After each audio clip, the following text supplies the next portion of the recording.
శ్రేయోభిలాషులందరికీ మా యొక్క నమస్కారములు. ఈరోజు మనం వీడియోలో తెలుగు అకాడమీ పుస్తకం నుంచి 6వ తరగతి పాఠ్యాంశాలలో భాగంగా మొదటి పాఠ్యాంశాన్ని మనం పూర్తిగా చెప్పుకున్నాం. దాన్ని మీరు పూర్తిగా 2-3 సార్లు చూసినట్లయితే ఖచ్చితంగా దాంట్లో నుంచి ఆ పాఠ్యాంశంలో ఎక్కడి నుంచి బిట్టు వచ్చినా మనం ఆన్సర్ చేయగలుగుతాం. కాబట్టి వీడియోను పూర్తిగా అర్థాలు కానీ పదాలు కానీ ఇవన్నీ మనం పూర్తిగా గమనించి చూసినట్లయితే పాఠ్యాంశం మొత్తాన్ని కూడా ఖచ్చితంగా మనం ఎక్కడి నుంచి బిట్టు వచ్చినా కూడా చేయగలం. కాబట్టి ఖచ్చితంగా మనం వీడియోను పూర్తిగా చూద్దాం. అయితే మొదటి పాఠ్యాంశాన్ని పూర్తిగా విన్నాము కాబట్టి రెండవ పాఠ్యాంశానికి వచ్చినట్టయితే ఇక్కడ రెండవ పాఠ్యాంశం స్నేహబంధం. ఇక్కడ ఒక బొమ్మనిచ్చారు. మొదటగా ఇక్కడ మనకు ఒక సూక్తి కూడా ఇచ్చారు. టెట్ డిఎస్లో ఖచ్చితంగా ఈ సూక్తి కూడా మనకి ఉపయోగపడుతుంది. ధైర్యంగా నువ్వు ఒక్క అడుగు వేస్తే విజయం 10 అడుగులు ముందుకు వస్తుంది. ఇక్కడ విశ్వకవి అయినటువంటి రవీంద్రనాథ్ ఠాగూర్ గారు ఈ సూక్తిని ఇవ్వడం జరిగింది. అంటే ధైర్యంగా మనం ఎప్పుడైనా ఒక్క అడుగు వేస్తే విజయం అనేది 10 అడుగులు ముందుకు వస్తుంది. కాబట్టి మనం ఎప్పుడైనా ఒక్క అడుగుతో మొదలు పెడితేనే 1000 మైళ్ళ దూరం నడవగలం అని చెప్పుకోవచ్చు. తర్వాత స్నేహబంధం పాఠ్యాంశంలో భాగంగా కింద ఒక బొమ్మనిచ్చారు. బొమ్మని చూడండి, ఆలోచించండి, మాట్లాడండి. ఇక్కడ విద్యార్థులు చూసినట్లయితే బొమ్మలో ప్రశ్నలు ఇచ్చారు. ఇక్కడ బొమ్మలో ఎవరెవరున్నారు, మరి ఆ పిల్లలు ఏం చేస్తున్నారు, ఏం మాట్లాడుతున్నారు, పై బొమ్మ చూస్తే మీకు ఏ భావన కలిగింది అని విద్యార్థులనైతే ఈ ప్రశ్నలు వేయగలుగుతాం. ఇవి మనకు టెట్ డిఎస్లో ఇవి మనకు అవసరం లేదు. తర్వాత పాఠం యొక్క ఉద్దేశానికి వచ్చినట్టయితే స్నేహం అనేది చాలా విలువైనది. మంచి మిత్రులతో స్నేహం చేయడం చాలా అవసరం. స్నేహం యొక్క గొప్పతనాన్ని తెలియచేయడం, విద్యార్థులలో ఈ స్నేహ భావాన్ని పెంపొందింప చేయడానికే ఈ పాఠ్యాంశాన్ని ఇవ్వడం జరిగింది. ఈ పాఠ్యాంశాన్ని చిన్నయ్య సూరి గారు రచించారు. స్నేహబంధం అనేది ఎలా ఉండాలి, స్నేహం అనేది చాలా విలువైనది. మంచి మిత్రులతో స్నేహం చేయడం చాలా అవసరం మన జీవితంలో. మరి స్నేహం యొక్క గొప్పతనాన్ని తెలియచేయడం, విద్యార్థులతో స్నేహభావాన్ని పెంపొందింప చేయడానికే ఈ పాఠ్యాంశాన్ని విద్యార్థులకు 6వ తరగతిలో ఇవ్వడం జరిగింది. తర్వాత పాఠ్యభాగ వివరాలు. ఈ పాఠం కథ అనే ప్రక్రియకు చెందినది. ఈ పాఠ్యభాగం చిన్నయ్య సూరి గారు రచించారు. చిన్నయ్య సూరి గారికి ఇక్కడ పాఠ్యాంశంలో ఇవ్వలేదు, కానీ మనకు ఈ కథను చిన్నయ్య సూరి గారు రచించారు. చిన్నయ్య సూరి గారు సూరి అనే బిరుదు కూడా ఉంది తనకి. ఇక్కడ పాఠ్యభాగ వివరాల్లో పాఠం కథ అనే ప్రక్రియకు చెందినది. ఆకట్టుకునే కథనం, సరళత, పాత్రలకు తగిన సంభాషణలతో కూడుకొని ఉన్నదే ఈ కథ. మరి ఇక్కడ ఈ పాఠ్యభాగం ఏ ప్రక్రియకు చెందినది అనే ప్రశ్న కూడా రావచ్చు. కాబట్టి మనం ఇది కథకు సంబంధించినదా, గేయానికి సంబంధించినదా? ఇంతకుముందు పాఠ్యాంశం మనం చెప్పుకున్నాం అభినందన, అది గేయానికి సంబంధించినది, గేయ ప్రక్రియకు చెందినది. ఇది కథ అనే ప్రక్రియకు చెందినది. కాబట్టి ఖచ్చితంగా మనం ఇది గుర్తుంచుకోవాలి. ఆకట్టుకునే కథనం, సరళత, పాత్రలకు తగిన సంభాషణలతో కూడుకొని ఉన్నదే కథ. అంటే మనము ఒకరికి కథను చెప్పేటప్పుడు వారు విని ఆ కథలోనే మునిగిపోయేలా అంత అర్థవంతంగా, సరళంగా, పాత్రలకు తగిన సంభాషణలతో కూడుకొని, అంటే ఒకరికొకరు స్నేహితులు కానీ, ఆ కథలో ఉన్నటువంటి కథకులు కానీ, వాళ్ళు ఆ పాత్రలుకి తగిన సంభాషణలతో కూడా కూడుకున్నట్టుగా ఉన్నదే కథ అని చెప్పుకోవచ్చు. ఇది విష్ణు శర్మ పంచతంత్రం ఆధారంగా చిన్నయసూరి తెలుగులోకి అనువదించిన మిత్రలాభంలోని కథకు సరళ వచన రూపమే ఈ పాఠ్యభాగం.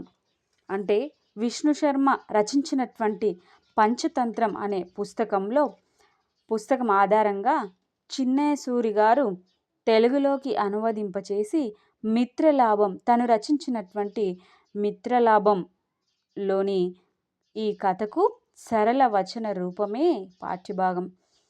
మరి ఇక్కడ ప్రవేశిక. చిత్రాంగా, భయపడకు, ఇప్పటి వరకు మేము ముగ్గురం స్నేహితులం. ఇప్పుడు నువ్వు కూడా కలిసావు. నువ్వు కూడా మాతోనే ఉండు. ఒకరికొకరం సహాయపడుతూ కలిసిమెలిసి ఉందాం అంటూ మంత్రకం అన్నది. ఈ మంత్రకం ఎవరు? చిత్రాంగుడు ఎవరు? ఈ మాటలను మంత్రకం ఎందుకు అనాల్సి వచ్చింది? మొదలైన విషయాలను ఈ పాఠం చదివి తెలుసుకుందాం. ముందు మనం కథలోకి వెళ్ళినట్లయితే చిత్రాంగ అంటే ఎవరు? చిత్రాంగుడు అంటే ఎవరు? మంత్రకం అంటే ఏంటి? ఇక్కడ ముగ్గురు స్నేహితులు ఎవరు? మరి ముగ్గురితో పాటు ఇంకొకరు కలిసేది ఎవరు? ఇక్కడ మనం తెలుసుకోగలుగుతాం. కథలోకి వచ్చినట్టయితే ఒక అడవిలో కాకి, ఎలుక, తాబేలు స్నేహంగా ఉండేవి. ఒక అడవిలో కాకి, ఎలుక, తాబేలు స్నేహంగా ఉండేవి. అయితే ఇక్కడ కాకి పేరు లఘుపతనకం. కాకి పేరేంటి? ఖచ్చితంగా గుర్తుంచుకోవాలి. ఇలా ప్రశ్న రూపంలో మన టెట్లో కానీ, డిఎస్సిలో కానీ ఈ పాఠ్యాంశం నుంచి ఇక్కడ స్నేహబంధం పాఠ్యాంశంలో లఘుపతనకం అంటే ఎవరు అని ఇచ్చి కింద కాకి, తాబేలు, ఎలుక ఇలా ప్రశ్న రూపంలో ఇవ్వవచ్చు. కాబట్టి మనం ఖచ్చితంగా కాకి పేరు లఘుపతనకం అని గుర్తుంచుకోవాలి. ఎలుక పేరు హిరణ్యకం. ఎలుక పేరేంటి? మరొకసారి హిరణ్యకం. ఇక్కడ తాబేలు పేరు మంతరకం.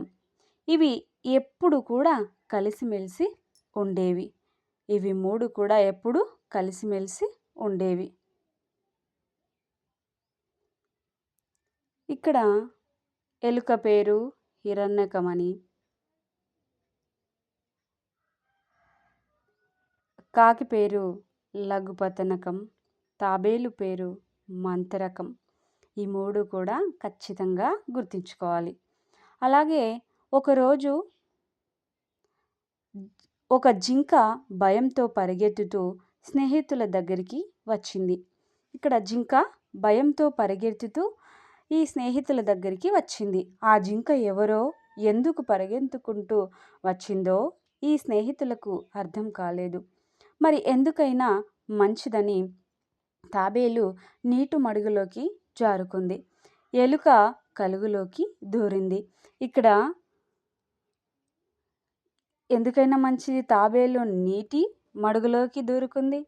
ఇక్కడ ఎలుక కలుగులోకి దూరుకుంది. కలుగు అంటే ఇక్కడ రంధ్రం, గుర్తుంచుకోవాలి.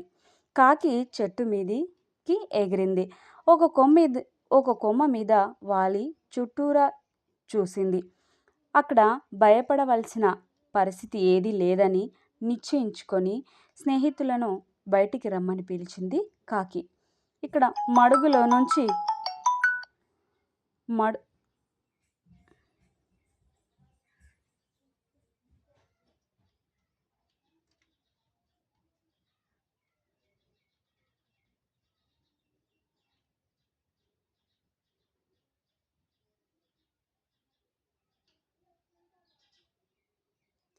ఇక్కడ మడుగులో నుంచి తాబేలు ఇక్కడ ఎలుక కలుగులోకి దూరింది, కాకి చెట్టు మీదకి ఎగిరింది. అవి 3 కూడా మరి జాగ్రత్త పడ్డాయి. ఎందుకంటే ఇది ఎందుకు మన దగ్గరికి పరిగెత్తుకుంటూ వచ్చింది, ఏమన్నా ఇబ్బందుల్లో ఉందేమో, మనని ఎవరైనా ఏమైనా చేస్తారేమో అనే బాధపడి భయపడి అవి ఒకటి చెట్టు మీదికి కాకి, మడుగులోకి తాబేలు, కలుగులోకి ఎలుక. కలుగు అంటే గుర్తుంచుకోవాలని చెప్పాం, అంటే రంధ్రం. ఇక్కడ మరి మళ్ళీ కాకి వచ్చి ముగ్గురిని కూడా ఇక్కడ చుట్టూరా ఎవరు కూడా లేరు, మరి అందరూ కూడా బయటికి వచ్చేయండి అని చెప్పింది. ఎలుక కలుగులోంచి బయటికి వచ్చింది. మడుగులో నుంచి వచ్చిన తాబేలు జింకకు పాకుతూ వెళ్ళింది, జింక దగ్గరకు. మరి కాకి నేలపైకి వచ్చి వాలింది. ఇక్కడ కాకి నేలపైకి వచ్చి వాలింది. నువ్వెవరివి అని అక్కడ జింకను అడుగుతున్నారు. ఎందుకు పరిగెత్తుకుంటూ వచ్చావు, ఎందుకు భయపడుతున్నావు అని తాబేలు జింకను అడిగింది. ఇక్కడ జింక ఇంకా రొప్పుతూనే ఉంది. రొప్పుతూనే అంటే ఇక్కడ భయపడుతూనే ఉన్నది అని గుర్తుంచుకోవాలి. ఇలాంటి పాఠ్యాంశం నుంచే మనకు అర్థాలు ఇవ్వవచ్చు కాబట్టి ఖచ్చితంగా గుర్తుంచుకోవాలి. నెక్స్ట్ పారాగ్రాఫ్లోకి వచ్చినట్టయితే, అలా జింక మెల్లగా గొంతు సవరించుకొని నేను చిత్రాంగుణ్ణి అని చెప్తుంది. ఇక్కడ నేను చిత్రాంగుణ్ణి, జింక పేరేంటి, చిత్రాంగుడు, గుర్తుంచుకోవాలి. అయితే నేను చిత్రాంగుణ్ణి అన్నది. ఒక వేటగాడు నన్ను తరుముకుంటూ రాగా నేను భయపడి ఇటువైపు వచ్చాను, దారి తప్పాను. మీరిక్కడ దేవుడిలా కనిపించారు, మీరే నన్ను కాపాడాలి అని అడుగుతుంది వాళ్ళని. ఎవరిని? కాకిని, ఎలుకని, తాబేలుని. మరి మీతో కలిసి నేను ఇక్కడే ఉంటాను, మీ స్నేహం నాకు కావాలి, కాదనకండి అని అడుగుతున్నాడు చిత్రాంగుడు. చిత్రాంగుడు అంటే ఎవరో గుర్తుంచుకోవాలి, జింక.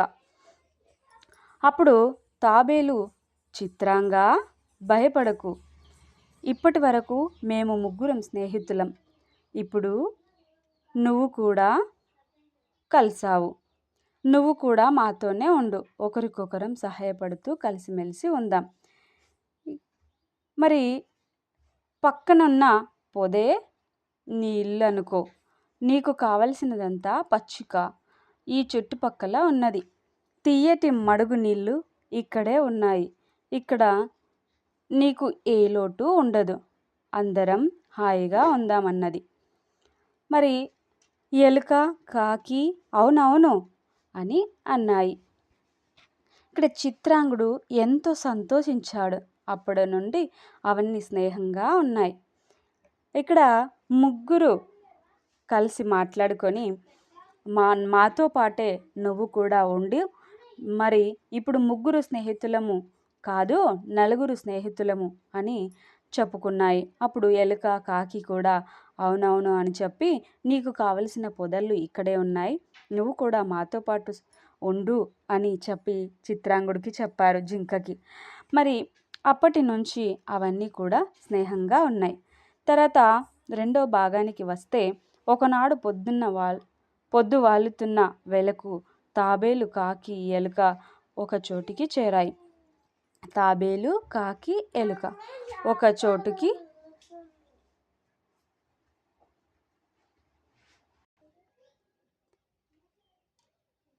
అయితే ఒకనాడు పొద్దు వాలుతున్న వేళకు తాబేలు, కాకి, ఎలుక ఒక చోటికి చేరాయి. కానీ మేతకు వెళ్ళిన జింక ఇంకా రాలేదు. ఎందుకు రాలేదో తెలియక మిత్రుడి కోసం కలత పడుతున్నాయి. ఏం చేయాలో తెలియలేదు. త్వరగా చీకటి ముసురుతూ ఉన్నది. తాబేలు గబగబా పాకి వెళ్ళలేదు. మరి చిత్రాంగుని ఎటుపోయి వెదకాలో ఎలుకకు తెలియదు లేదు. కాకి మనసులో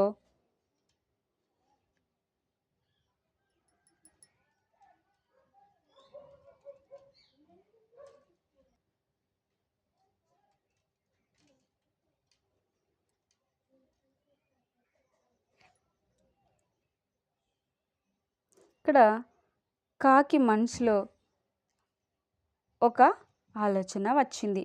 అంటే ఇవన్నీ కూడా అంటే త్వరగా చీకటి ముసురుతూ ఉన్నది. తాబేలు గబగబా పాకి వెళ్ళలేదు. చిత్రాంగుని ఎటుపోయి వెతికాలో ఎలుకకు తెలియడం లేదు. కాకి మనసులో తలుక్కుమని ఒక ఉపాయం మెరిసింది. అప్పుడు అది రెక్కలు విప్పింది. చటుక్కున లేచింది. గబుక్కున పైకి దూకింది. ఇక్కడ చటుక్కున గబుక్కున అనే పదాలు గుర్తుపెట్టుకోవాలి. తలుక్కున ఒక ఉపాయం వచ్చింది. మరి ఇవన్నీ కూడా గుర్తుపెట్టుకోవాలి. రివ్వున ఎగిరింది. ఎగురుతూ కళ్ళు విప్పార్చి ఇటు అటు చూస్తూనే ఉన్నది. ఒకచోట దాని చూపు నిలిచింది. హఠాత్తుగా కిందికి దిగింది. వలలో చిక్కుకున్న జింకను చూసింది. బయటకు రాలేక అల్లాడిపోతున్న నేస్తాన్ని చూసి దుఃఖించింది. చిత్రాంగుని దగ్గరకు వెళ్ళింది.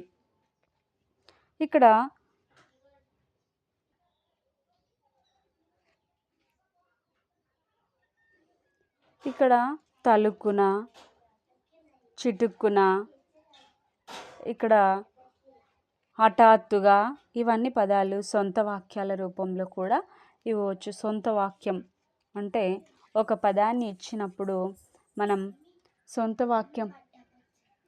సొంత వాక్యంగా తయారు చేయాలి. అంటే ఒక సెంటెన్స్ రూపంలో, ఒక వాక్యం రూపంలో ఈ పదాన్ని ఉపయోగిస్తూ ఒక వాక్యం మనం తయారు చేయాలి. అలా ఇక్కడ ఒక ఉపాయం వచ్చింది. మరి ఆ తర్వాత బయటికి రాలేక అల్లాడిపోతున్న నేస్తాన్ని చూసి, అక్కడ వలలో చిక్కుకున్నటువంటి జింకను చూసి దుఃఖించింది. చిత్రాంగుడి దగ్గరకు వెళ్ళింది. ఎంత ప్రమాదం జరిగింది చిత్రంగా, నీలాంటి మంచివాడికి రావలసిన అపాయం కాదిది. కానీ ముందుగా నువ్వు ఆపద నుంచి బయటపడాలి అన్నది. మరి వెంటనే జింక ఎలుక ఇక్కడికి వచ్చి ఈ వలను కొరికేస్తే నేను బయటపడతాను అన్నది. అప్పుడే మరి అవును, వేటగాడు రాకముందే ఎలుకని తీసుకురావాలి, నువ్వు బయటపడాలి, నేను ఇప్పుడే పోయి ఎలుక నేస్తాన్ని తీసుకొస్తాను అని వెంటనే ఎగిరిపోయింది. ఇక్కడ చిత్రాంగుడు ఎక్కువసేపు ఎదురు చూసే అవసరం లేకుండానే లఘుపతనకం తిరిగి వచ్చి వాళ్ళ దగ్గర వాలింది. అంటే ఇక్కడ నేను ఇప్పుడే పోయి ఎలుకను తీసుకొస్తానని వెళ్ళిపోయింది కదా. కాకి లఘుపతనకం తిరిగి వచ్చి వాళ్ళ దగ్గర వాలింది. అంటే ఎలుకను తీసుకొని వచ్చింది కాకి. మరి లఘుపతనకం అంటే కాకి గుర్తుంచుకోవాలి. ఇక్కడ వీపు మీద నుంచి హిరణ్యకం గబుక్కున కిందికి ఉరికి వలతాలు కొరికింది. ఇక్కడ హిరణ్యకం అంటే ఎలుక, ఖచ్చితంగా గుర్తుంచుకోవాలి. సంతోషంగా ఇలా వలతాళ్ళు కొరికిన తర్వాత ఒకవైపు తాళ్ళు కొరకగానే జింక బయటికి వచ్చింది. సంతోషంగా స్నేహితులు ముగ్గురు తిరిగి ప్రయాణం సాగించారు. ఇంతలో ఒక పెద్ద ఆపదలో నువ్వెందుకు చిక్కుకున్నావు, కొంచెం జాగ్రత్తగా ఉండాలి కదా అని అన్నది ఎలుక. మరి ఆ మాటకు జింక ఎంత జాగ్రత్తగా ఉన్నా ఒక్కొక్కప్పుడు అపాయం తప్పదు మిత్రమా అని అంటున్నాడు. ఎంత జాగ్రత్తగా ఉన్నా ఒక్కొక్కప్పుడు అపాయం తప్పదు మిత్రమా. నా జీవితంలో ఇంతవరకు ఎన్నో అపాయాలు వచ్చాయి. నాకు 6 నెలలు వయసు ఉన్నప్పుడు ఒక వేటగాడి ఉచ్చులో చిక్కుకున్నాను. వాడు నన్ను ఆ దేశపు రాజకుమారుని కానుకగా ఇచ్చాడు. రాజుగారు కోటలో నన్నందరూ ముద్దు చేసేవారు. నాకెంతో స్వేచ్ఛనిచ్చారు. నేను నా ఇష్టం వచ్చిన చోటికి తిరిగేదాన్ని. నలుగురు కూర్చొని మాట్లాడుకునేటప్పుడు పక్కన కూర్చొని వినేదాన్ని. మరి నేను కూడా వాళ్ళలాగే మాట్లాడడానికి ప్రయత్నం చేసేదాన్ని. అయితే ఒకనాడు నేను రాజభవనంలో నుంచి బయటికి వచ్చి వీధిలో తిరుగుతూ కొంతమంది పిల్లలు నా వెంబడి నన్ను ముందుకు తరిమారు. అప్పుడు నేనెంతో భయపడ్డాను. ఒక పూల తోట కంచె మీద నుంచి లోపలికి దూకాను. ఆ తోటలో ఆ సమయంలో అంతఃపుర స్త్రీలు విహరిస్తున్నారు. అప్పుడు వాళ్ళు నన్ను పట్టుకొని రాజకుమారుని పడకటింటి దగ్గరగా స్తంభానికి కట్టేశారు.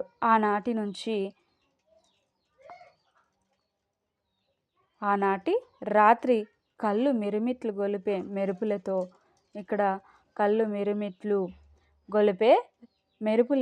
చెవులు బద్దలయ్యేటంత ఉరుములతో కుండపోత వాన కురిసింది.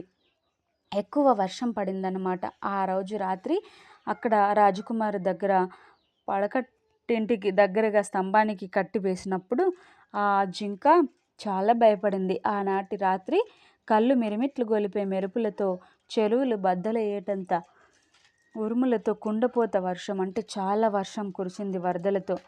నా మీద కూడా వాన చినుకులు పడ్డాయి. చల్లని గాలి వీస్తూ ఉన్నది. అప్పుడు నా చిన్నప్పుడు పరుగులు తీసిన అడవి గుర్తుకు వచ్చింది. నన్ను కన్నవాళ్ళు, నా స్నేహితులు గుర్తుకు వచ్చారు. ఇలాంటప్పుడు నేను వాళ్ళతో కలిసి ఉంటే ఎంత బాగుండునో అనుకున్నాను. మరి ఆ మాట నేను నేర్చిన మానవ భాషలో అన్నాను. నన్ను పెంచుకున్న రాజకుమారుడు నా మాటలు విన్నాడు, ఆశ్చర్యపోయాడు. ఈ వింతను కొలువు కూటంలో చెప్పాడు. అప్పుడు పెద్దల సూచన ప్రకారంగా నన్ను అడవుల్లో పెట్టమని తన సేవకులకు చెప్పాడు. ఈ విధంగా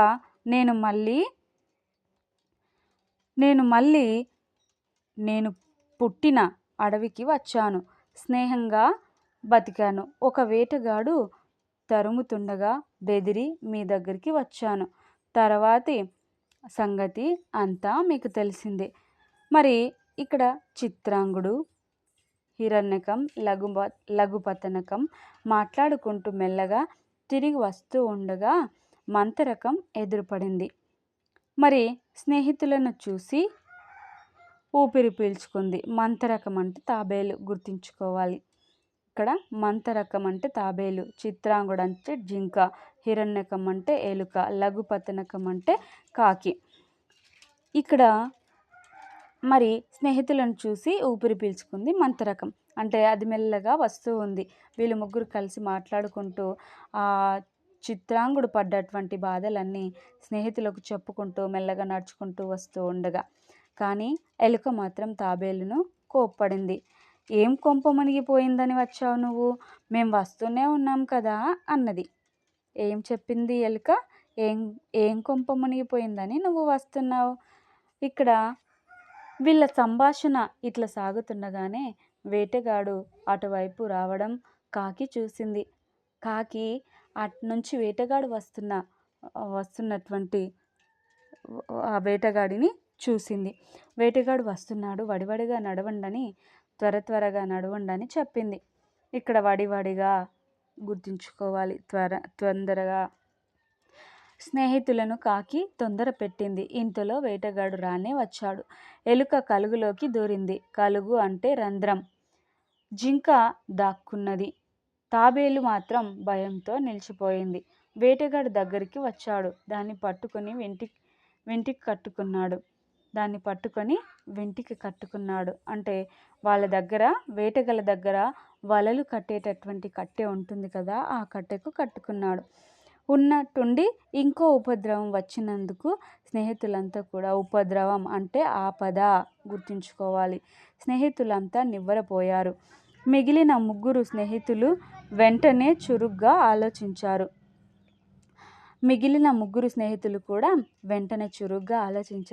ఎలుక ఒక ఉపాయం చెప్పింది. ఆ ఉపాయం ప్రకారం కొంత దూరంలో వేటగాడు వెళ్ళే దారిలో ఒక చెరువు దగ్గర జింక చచ్చిన దానిలా పడి ఉంటే, ఇక్కడ కాకి జింక మీద వాలి దాని కళ్ళు పొడుచుకొని జింక తింటున్నట్టు నటిస్తూ ఉన్నది. వేటగాడు అది చూసి ఎదురుగా జింక దొరికినందుకే మురిశాడు. జింకను భుజానికి ఎత్తుకుందామని తాబేలును కింద పెట్టి జింక వైపు నడిచాడు. అప్పుడు అది చూసి ఎలుక తాళ్ళను కొరికేసింది. అది చూసి ఎలుక తాళ్ళను కొరికింది. తాబేలు మడుగులోకి జారింది. ఎలుక కలుగులోకి దూరింది. మరి కాకి కావుమంటూ ఎగిరింది. జింక చెంగున ఉరికింది. అంటే ఒక ముగ్గురు స్నేహితులు కలిస్తే మంచి మిత్రులుగా ఒక ఉపాయాలు వెతుక్కొని స్నేహం అనేది ఒకరికొకరు కాపాడుకునే విధంగా, ఒకరికొకరిని సహాయపడే విధంగా ఉంటుంది. కాబట్టి స్నేహం అనేది చాలా ముఖ్యమైనది. మంచివారు దొరకడం అంతకంటే అదృష్టవంతులం. స్నేహం చాలా జీవితంలో అవసరం అనేది ఈ కథలో చిన్నేశ్వరి గారు చక్కగా వివరించడం జరిగింది. తర్వాత ఇవి చేయండి పాఠ్యాంశం తర్వాత పాఠ్యాంశంలో ఉన్నటువంటి అర్థాలను ఖచ్చితంగా మనం గుర్తుంచుకోవాలి. ఇక్కడ పాత్రల్ని నిజంగా చెప్పాలంటే మర్చిపోతాం. లఘుపతనకం అంటే కాకి, ఎలుక మరియు తాబేలు మరియు జింక, ఇవన్నింటిని పేర్లను కూడా ఖచ్చితంగా గుర్తుంచుకోవాలి. ఇక్కడ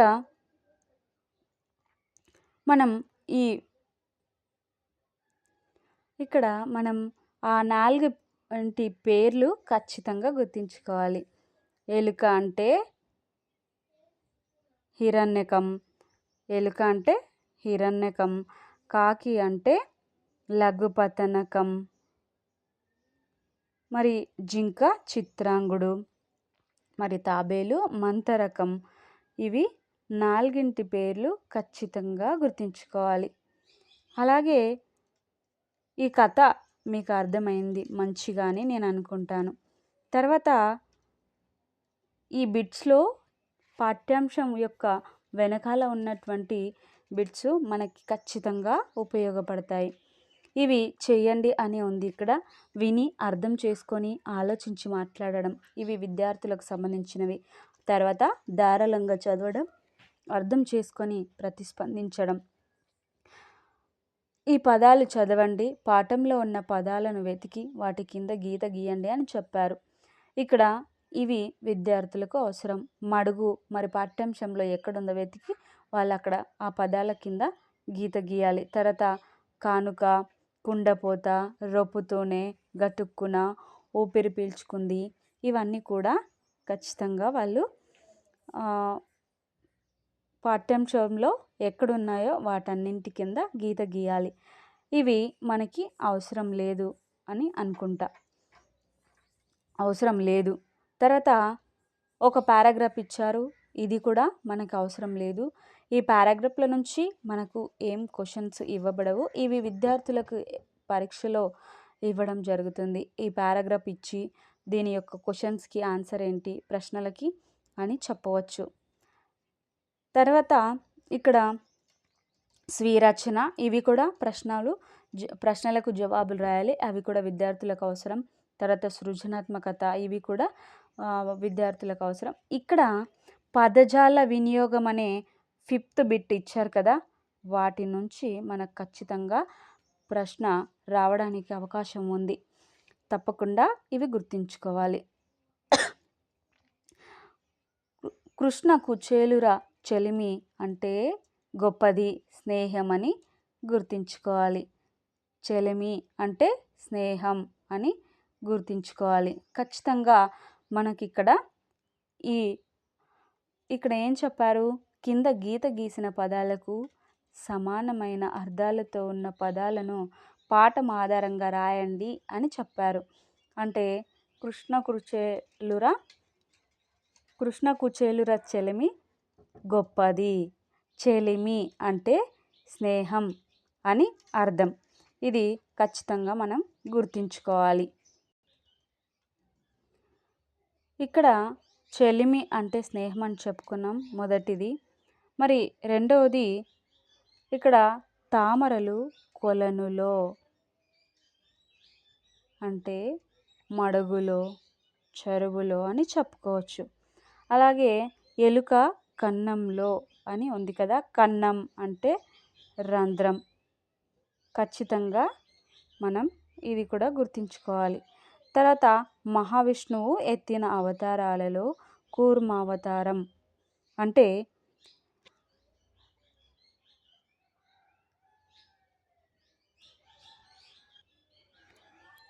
ఇక్కడ మహావిష్ణువు ఎత్తిన అవతారాలలో కూర్మావతారం అంటే తాబేలు అని, కూర్మ అంటే తాబేలు అని చెప్పుకోవచ్చు. ఇక్కడ కూర్మావతారం అంటే తాబేలు.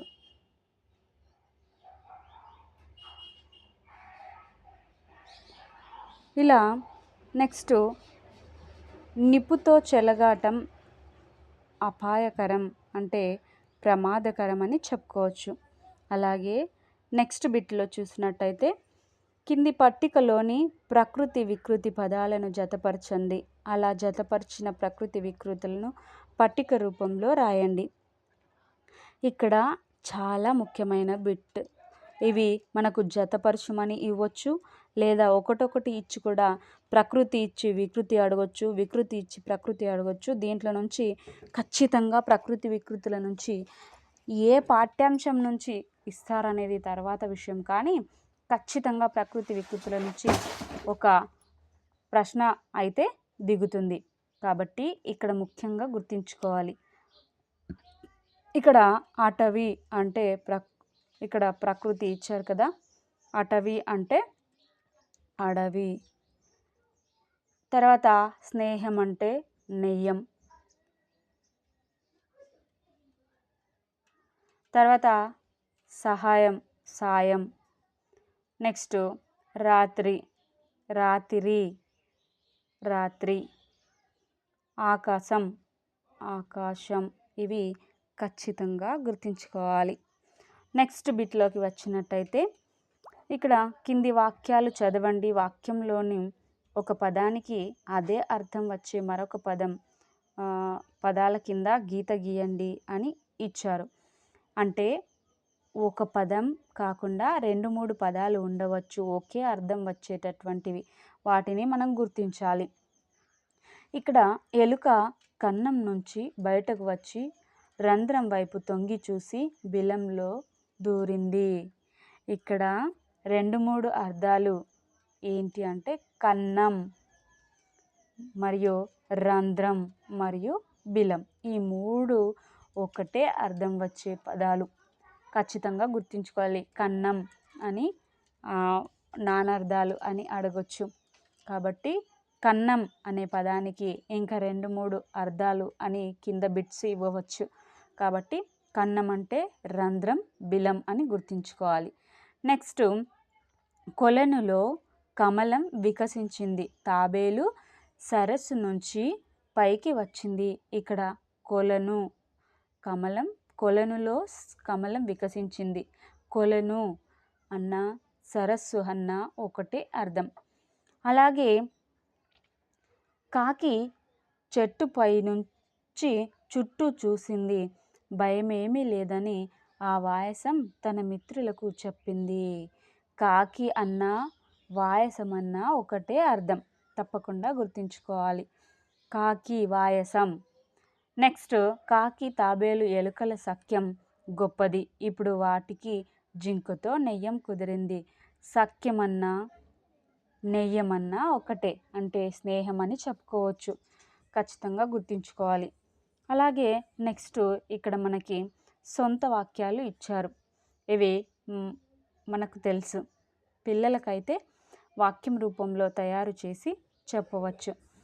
ఇంకా మనకు గబుక్కున, తలుక్కున, చటుక్కున, మిరుమిట్లు గొలిపే, మురిసిపోవడం, వడివడిగా, నివ్వెరపోయి. ఈ వాక్యాలను మనం ఒక సొంత వాక్యాలుగా ఇక్కడ కింది పదాలు చదవండి, వీటిని ఉపయోగించి సొంత వాక్యాలు రాయండి అని చెప్పారు కదా. మొదటిది గబుక్కున అని చెప్పారు కదా. ఇలా ఒక పదాన్ని ఇచ్చినప్పుడు మనం సొంతంగా ఒక వాక్యాన్ని తయారు చేయాలి. దీంట్లో నుంచి ఒక ప్రశ్న రావడానికి అవకాశం ఉంది. తప్పకుండా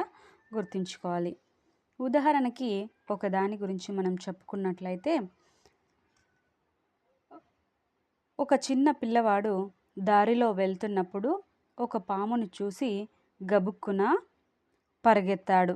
అంటే ఇక్కడ గబుక్కున పరిగెత్తడం అంటే ఒక గబుక్కున అనే పదాన్ని ఉపయోగించి మనం ఈ వాక్యాన్ని తయారు చేయడం. ఉదాహరణకి తలుక్కున అని కూడా ఉంది కదా. ప్రమాదంలో చిక్కుకొని పోయిన తన స్నేహితుని గురించి ఎలాగైనా ఆ ప్రమాదం నుంచి తప్పించాలని ఒక చిన్న ఆలోచన రావడం, తలుక్కున ఆలోచన రావడం. మరి అలాగే ఇక్కడ చటుక్కున అనేది కూడా ఇచ్చాడు కదా. ఒక పులిని చూసి ఒక అబ్బాయి చటుక్కున చెట్టు ఎక్కడం అని చెప్పొచ్చు. ఇలా మిరుమిట్లు గొలిపే అంటే మొన్న మా ఊర్లో మిరుమిట్లు గొలిపే మెరుపులతో వర్షం కురిసింది అని చెప్పుకోవచ్చు. అలాగే మురిసిపోవడం అంటే ఒక పోటీలో విజయాన్ని పొందినప్పుడు తండ్రి తన కొడుకుని చూసి మురిసిపోవడం అని చెప్పుకోవచ్చు. అలాగే వడివడిగా అంటే ఇక్కడ తొందరగా అంటే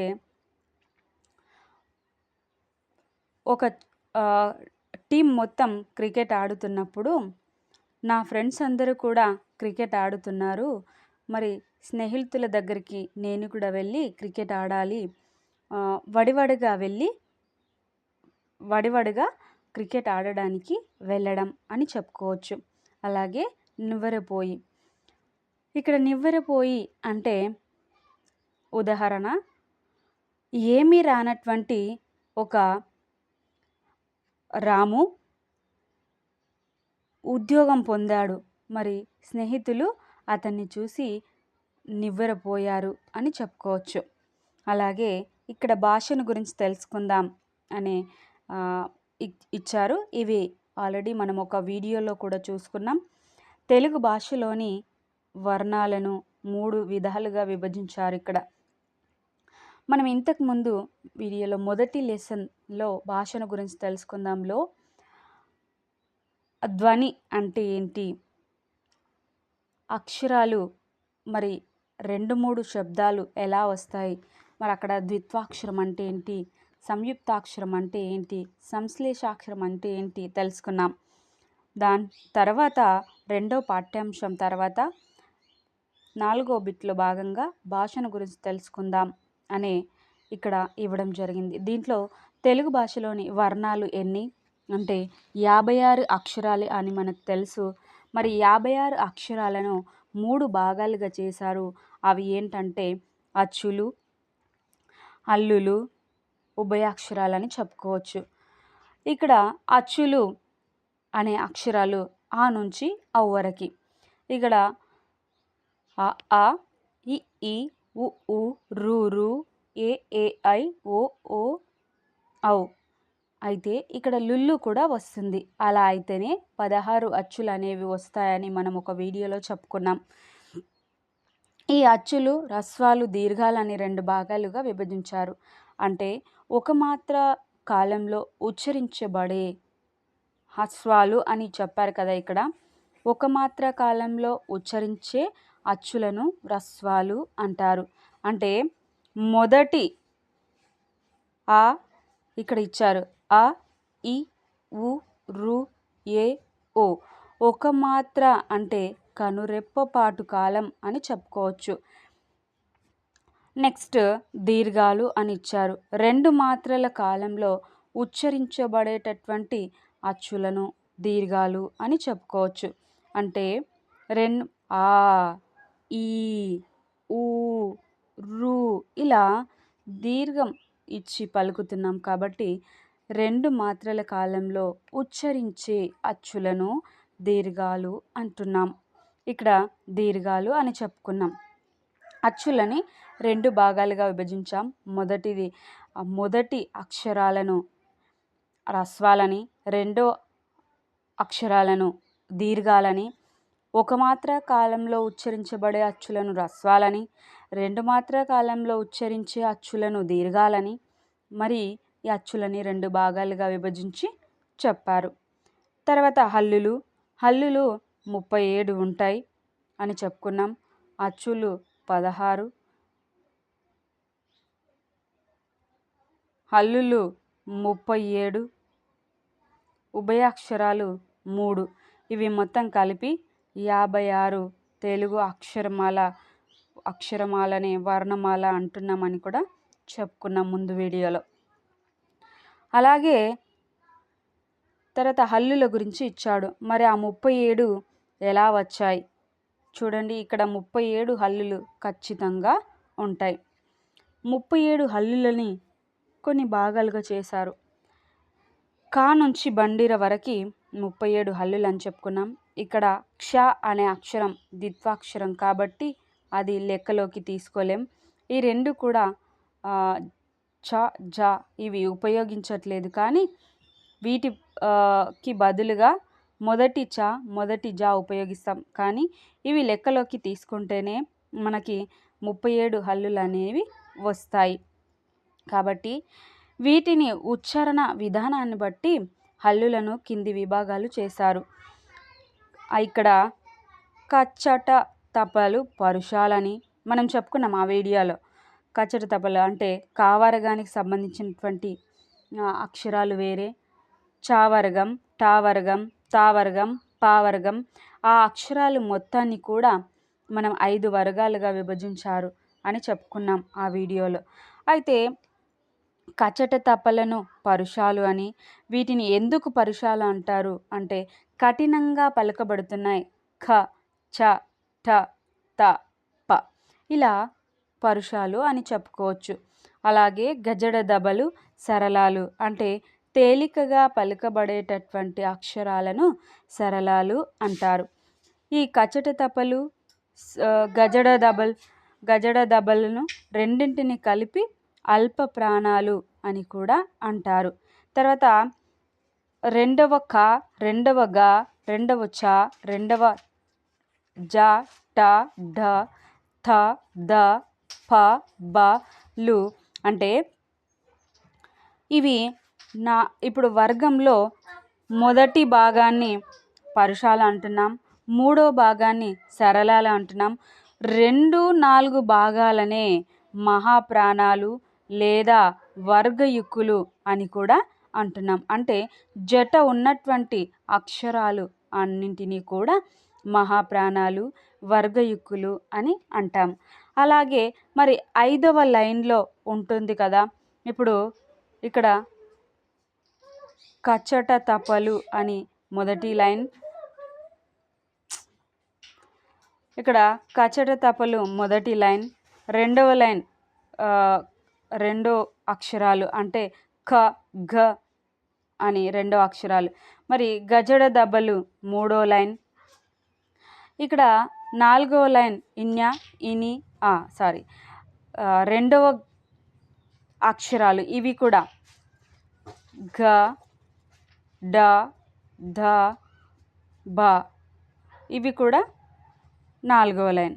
మరి ఈ 5వ లైన్లో ఉన్నటువంటి అక్షరాలు ఏంటో మనకు తెలిసిడ అంటే ఇన్య,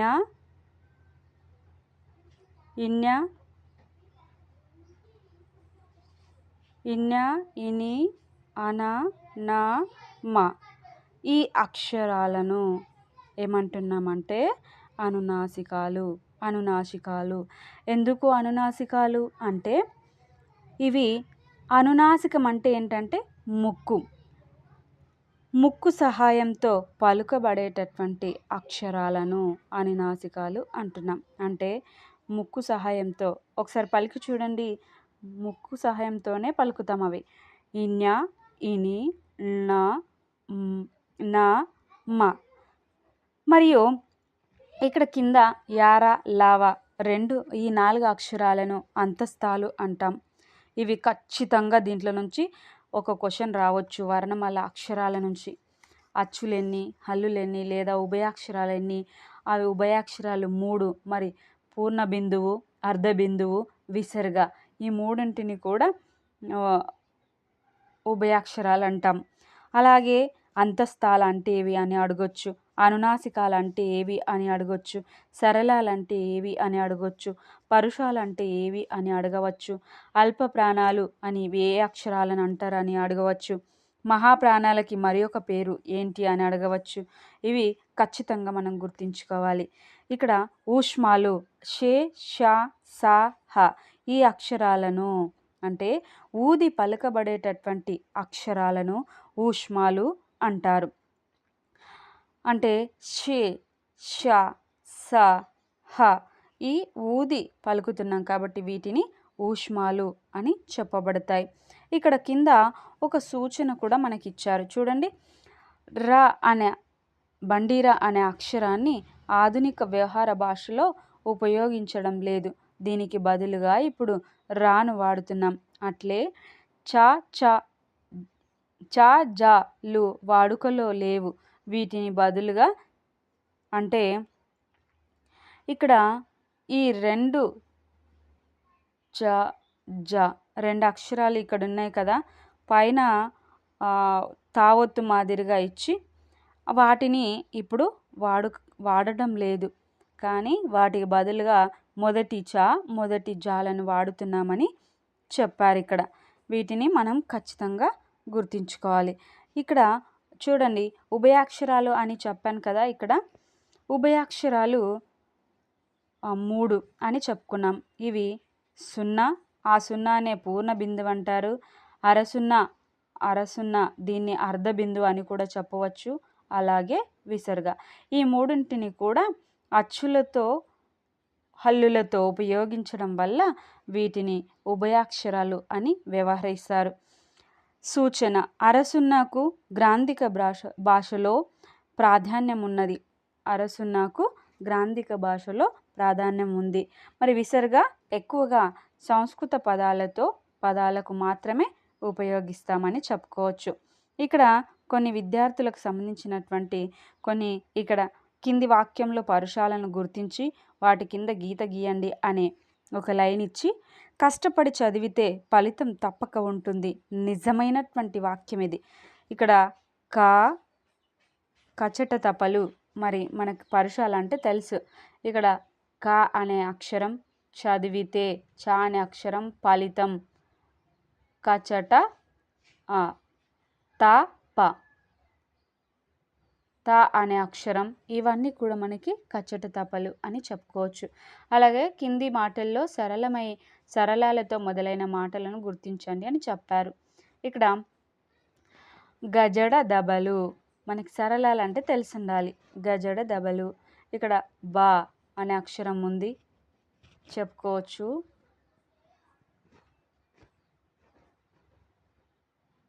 బా అనే అక్షరం, గా అనే అక్షరం, మరి జ గజడ డ ఇక్కడుంది, ద బ ఈ అక్షరాలకి చెప్పుకోవచ్చు. దీంట్లో కచట తప్పల అక్షరాలు కూడా ఉన్నాయి. వాటితో మనకు అవసరం లేదు. సరళాలు మాత్రమే గుర్తించమని చెప్పాడు. అలాగే కింద అంతస్తాలు అంటే యారా లవ మనకు గుర్తుండాలి. ఇక్కడ యా ఉంది, యమున, యా, ఇక్కడ రా ఉంది, ఇక్కడ రా ఉంది, వా ఉంది, యారా లా ఉంది. ఖచ్చితంగా వాటిని మనం గుర్తుంచుకోవాలి. నెక్స్ట్ కింద వాక్యంలో ఊష్మాలు అని చెప్పారు. ఊష్మాలు అంటే ఊది పలకబడేటటువంటి అక్షరాలు. మరి ఊది పలకబడేవి ఏవి? శేష సాహ. ఇక్కడ భాష అని చెప్పారు కదా, ష అనే అక్షరం ఉంది. మళ్ళీ ఇక్కడ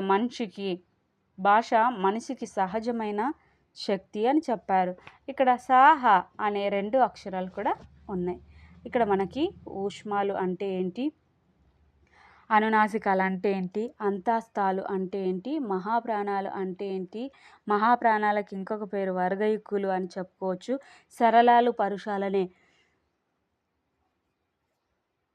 అల్ప ప్రాణాలని చెప్పుకోవచ్చు అని ఈ పాఠం మొత్తం కూడా మీకు కావలసిన ఎక్కడ కూడా బిట్టు మిస్ అవ్వకుండా ఇక్కడ మనం చదువుకుంటే ఒక 2 సార్లు 3 సార్లు ఈ వీడియోని ఈ పాఠ్యాంశం మొత్తం వింటే ఈ పాఠంలో ఉన్నటువంటి ఎక్కడ బిట్టు వచ్చినా కూడా మనం వదలకుండా ప్రశ్నకి జవాబు చేయగలుగుతాం.